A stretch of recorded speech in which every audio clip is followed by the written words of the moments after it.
مور د مومنانو عفیفه کائنات صدیقه کائنات صدیقہ بنت صدیق حضرت عائشہ صدیقہ رضی اللہ تعالی عنہ چاہتا پوسو کو چې مونږ ته د پیغمبر علیه الصلاۃ والسلام اخلاق مختصر الفاظو کې ذکر کې وته او فرمایي کان خلقه القرآن د پیغمبر علیه الصلاۃ والسلام اخلاق هغه قرآن مجید دی چې کوم ځای کې ته قرآن مجید ذکر اوري چې داسې دی هغه عملی جامه پریکټیکل جامه د پیغمبر علیه الصلاۃ والسلام کې دی لیکن کله چې د هجرت په ورځ باندې ابوبکر صدیق سره نبی علیہ السلام غار ته لاړ غار کې نور څوک نشته صرف نبی علیہ السلام دی او ابوبکر صدیق رضی الله تعالی عنہ دی او عجیب منظر بو ابوبکر صدیق لاړ غار صفا کو سوریه مغلا مشهوره واقعه تفصیل کې نظم دو سوری پات شو ابوبکر صدیق ادریس کاندهلوی سے فرمائی چې دوان خپې ابوبکر صدیق په هغه دوانو سورو کې خو دی دیوال ته ډډه واله داسې صورت اختیار کو لکه رخیل چې څنګه پروت وي دغه سي خپې برکلې سره داسې ډډه وایدا داسې وددي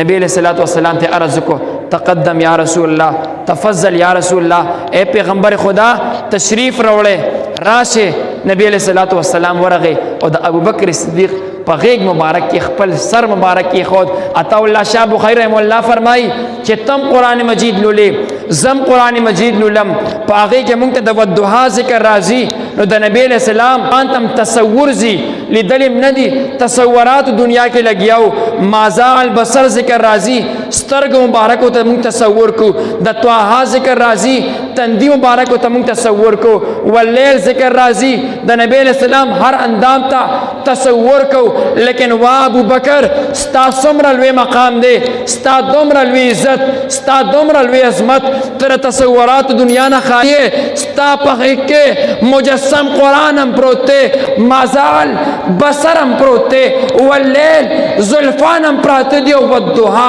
رخسار هم پروت دی دا د ابوبکر صدیق ډېر لوی ارمانو چې الله پاک دا زما قبول کا